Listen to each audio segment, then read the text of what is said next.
ಪಕ್ಷದ ಕಾರ್ಯಕರ್ತರ ಒಂದು ಸಭೆ ಇದೆ. ಒಕ್ಕಲಿಗ ಸಮಾಜದ ಒಂದು ವಿದ್ಯಾಸಂಸ್ಥೆಯ ಉದ್ಘಾಟನೆ ಇದೆ. ಮೂರನೇದು ಧರ್ಮಸ್ಥಳದಲ್ಲಿ ಅವರು ಸಮುದಾಯ ಭವನಗಳನ್ನು ಕಟ್ಟಿದ್ದಾರೆ, ಅದು ಕೂಡ ಉದ್ಘಾಟನೆ ಇದೆ.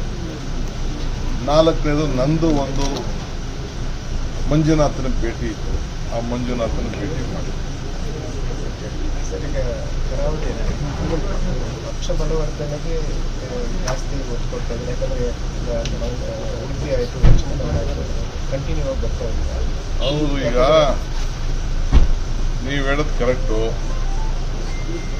ಇಲ್ಲಿ ಕರಾವಳಿಯಲ್ಲಿ ಭಾಳ ಜನರ ಬದುಕು, ಭಾವನೆಗಿನ್ನ ಬದುಕು ಇಂಪಾರ್ಟೆಂಟ್. ಸೊ ಬದುಕಿದ್ರೆ ಭಾವನೆ. ಸೊ ನಾವು ಭಾವನೆ ಮೇಲೆ ರಾಜಕಾರಣ ಮಾಡೋದಕ್ಕಿಂತ ಬದುಕಿನ ಮೇಲೆ ರಾಜಕಾರಣ ಮಾಡಬೇಕು ಅಂತ ನಾವು ಕಾರ್ಯಕ್ರಮ. ಅದಕ್ಕೆ ನಾನು ಕರಾವಳಿ ಕ್ಷೇತ್ರ ಬರೀ ಇಬ್ಬರು ಮಾತ್ರ ಗೆದ್ದಿದ್ದಾರೆ. ನಮಗೆ ಜನರಿಗೂ ಒಳ್ಳೇದಾಗಬೇಕಲ್ಲ. ಸೊ ಕರ್ನಾಟಕ ರಾಜ್ಯದಲ್ಲಿ ಒಂದು ಬಲಿಷ್ಠವಾದ ಸರ್ಕಾರ ಇದೆ, ಮುಂದಕ್ಕೂ ಕೂಡ ಸರ್ಕಾರ ಬರ್ತದೆ, ಅದಕ್ಕೆ ನಾನು ಅನುಮಾನ ಬೇಡ. ಬಟ್ ಇಲ್ಲೂ ಕೂಡ ಪ್ರತಿನಿಧಿಗಳು ಬೇಕಲ್ಲ ನಮಗೆ. ಸೊ ಅದಕ್ಕೆ ಈಗ ಬಿಜೆಪಿ ವೋಟ್ ಹಾಕಿ ಗೆಲ್ಸಿದ್ರು. ಕಾಂಗ್ರೆಸ್ಸಿಂದ ಜನರಿಗೆ ಪ್ರತಿ ಒಂದು ಕುಟುಂಬಕ್ಕೂ ಸಹಾಯ ಆಗ್ತಿದೆ ಹೊರತು ಬಿಜೆಪಿಯಿಂದ ಏನಾಗ್ತಾ ಇಲ್ಲ.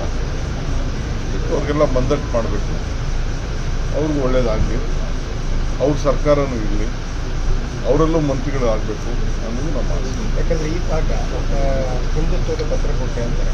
ಇಲ್ಲಿ ಕಾಂಗ್ರೆಸ್ ಸಾಫ್ಟ್ ಹಿಂದುತ್ವವನ್ನು ಯಾರು ಹೇಳಿದ್ರಿ ಹಿಂದುತ್ವದ ಭದ್ರಕೋಟೆ ಅಂತ?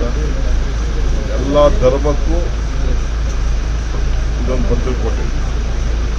ಇಲ್ಲಿರುವಂಥ ನೀರು, ಇಲ್ಲಿರುವಂಥ ದೇವಸ್ಥಾನ, ಇಲ್ಲಿರುವಂಥ ದರ್ಗಾ, ಇಲ್ಲಿರುವಂಥ ಪರಿಸರ, ಇಲ್ಲಿರುವಂಥ ವಾತಾವರಣ, ಇಲ್ಲಿರುವಂಥ ಸಮುದ್ರ ಜಾತಿ ಮೇಲಿದೆಯಾ? ಜಾತಿ ಏನಿಲ್ಲ, ನೀತಿ ಮೇಲಿದೆ. ಇಲ್ಲಿರುವಂಥ ಶೈಕ್ಷಣಿಕ ಕ್ಷೇತ್ರ, ಇಲ್ಲಿರುವಂಥ ಬ್ಯಾಂಕ್ಗಳು, ಇಲ್ಲಿರುವಂಥ ಧಾರ್ಮಿಕ ಕ್ಷೇತ್ರಗಳು ಎಲ್ಲಿದೆ? ಎಲ್ಲರಿಗೂ ಇದೆ.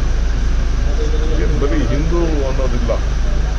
ಕೆಲವರು ಮಾತ್ರ ಹಿಂದೂ, ನಾವು ಮುಂದು ಅಂತಾರೆ. ನಾವು ಹಿಂದೂ, ಕ್ರೈಸ್ತರು, ಮುಸಲ್ಮಾನರು, ಸಿಖ್ರು, ಜೈನರು, ಒಕ್ಕಲಿಗರು, ಲಿಂಗಾಯತರು, ಬೇರೆ ಬೇರೆ ಬಿಲ್ಲರು, ಎಲ್ಲ ಜನಾಂಗನೂ ನಾವು ಒಂದು ಅಂತೀವಿ ಅಷ್ಟೇ. ಬಿಜೆಪಿ ಹಿಂದುತ್ವದ ಆಧಾರದಲ್ಲಿ ಏನಾದ್ರು ಮಾಡ್ತೀವಿ. ನಮ್ಮದು ಎಲ್ಲ ವರ್ಗದ ಜನರಿಗೂ ನಾವು ರಕ್ಷಣೆ ಮಾಡ್ತೀವಿ. ಬಿಜೆಪಿಯಲ್ಲಿ ಕೂಡ ಅವ್ರದ್ದು ನಾನು ಯಾಕೆ ಹೋಗೋಣ, ಅವ್ರು ಟೀಕೆ ಯಾಕೆ ಮಾಡ್ತೀವಿ? ಅವ್ರೇನು ಒಂದು ಇಲ್ಲಿ ರಾಜ್ಯ ಜನ ಒಪ್ಪಬೇಕಲ್ಲ. ರಾಜ್ಯ ಅಂದರೆ ಕರಾವಳಿ ಪ್ರದೇಶ, ಮಲೆನಾಡು ಪ್ರದೇಶ, ಹಳೆ ಮೈಸೂರು, ಕಲ್ಯಾಣ ಕರ್ನಾಟಕ, ಚಿತ್ತೂರು ಕರ್ನಾಟಕ, ಮಧ್ಯ ಕರ್ನಾಟಕ, ಬೆಂಗಳೂರು, ಇವೆಲ್ಲ ಜಾಸ್ತಿ ಜನಕ್ಕೆ ವರದಿ. ಕೆಲವು ಸಮುದಾಯದವರು ಅದನ್ನು ಸರಿಗಡೆ ಮಾಡಬಾರ್ದು, ಜಾರಿಗೆ ಬರಬಾರ್ದು ಅನ್ನೋದು ಒತ್ತಡ ಇದೆ. ನಿನ್ನೆಯಲ್ಲೂ ಇತ್ತು, ಲಿಂಗಾಯತರ ಇದನ್ನಲ್ಲೂ ಇತ್ತು. ಆದರೆ ನಿನ್ನೆ ಒಂದು ಪತ್ರ ಬರೆದಿದ್ದಾರೆ ರಾಹುಲ್ ಗಾಂಧಿ ಅವರು. ಅದರ ಒಂದು ಸಾರಾಂಶ ಏನಂತ ಹೇಳಿದ್ರೆ, ಇದನ್ನು ಬೇಗ ಜಾರಿಗೆ ತನ್ನಿ, ದಿಸ್ ಇಸ್ ಅ ಟೈಮ್ ಅಂತ ಹೇಳಿದ್ದಾರೆ ಆ ಲೆಟ್ರಲ್ಲಿ. ನಾನಿನ್ನ ಲೆಟರ್ ನೋಡಿಲ್ಲ. ಕಾಂಗ್ರೆಸ್ ಪಕ್ಷ ಎಲ್ಲರಿಗೂ ಕೂಡ ಸರಿಸಮಾನತೆಯಿಂದ ತೆಗೆದುಕೊಳ್ಳಬೇಕಾದಂಥ ಮೂಲ ಧರ್ಮ ಇದೆ, ಸಿದ್ಧಾಂತ ಇದೆ. ಎಲ್ಲರಿಗೂ ನ್ಯಾಯ ಕೊಡಬೇಕು ಅನ್ನೋದು. ರಾಹುಲ್ ಗಾಂಧಿಯವರು ಯಾರಿಗೂ ಅನ್ಯಾಯ ಆಗಬೇಕು ಅಂತ ಎಲ್ಲೂ ಹೇಳಿದ್ದಾರೆ. ತುಳಿತಕ್ಕೆ ಒಳಗಾದಂಥ ಸಮಾಜಕ್ಕೆ ಹೆಚ್ಚಿಗೆ ಶಕ್ತಿ ಕೊಡಬೇಕು ಅಂತ. ಯಾವುದೇ ತುಳಿತಕ್ಕೆ ಒಳಗಾದಂಥ ಸಮಾಜಗಳಿವೆ. ಯಾವುದೇ ಮೇಲೆ ಈಗ ಜೈನರಲ್ಲಿ ಬಡವರಿಲ್ವಾ? ಬ್ರಾಹ್ಮಣರಲ್ಲಿ ಬಡವರಿಲ್ವಾ? ಲಿಂಗಾಯತಲ್ಲಿ ಬಡವರಿಲ್ವಾ? ಎಲ್ಲ ಜನರಲ್ಲೂ ಕೂಡ ಬಡವರಿದ್ದಾರೆ.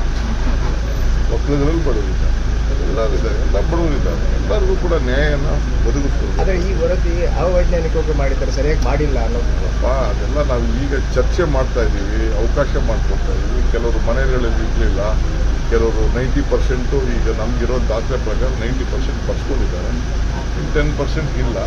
ಕೆಲವು ಸಲಹೆಗಳನ್ನು ಕೊಡ್ತಾ ಇದ್ದಾರೆ.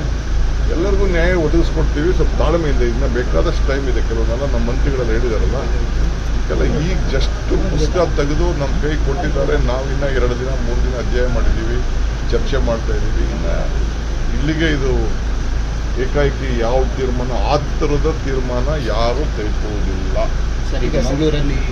ಹೆಚ್ಚಿನ ವಿಡಿಯೋಗಳಿಗೆ ಪ್ರತಿಧ್ವನಿ ಯೂಟ್ಯೂಬ್ ಚಾನೆಲ್ ಸಬ್ಸ್ಕ್ರೈಬ್ ಮಾಡಿ, ಬೆಲ್ ಐಕಾನ್ ಕ್ಲಿಕ್ ಮಾಡಿ.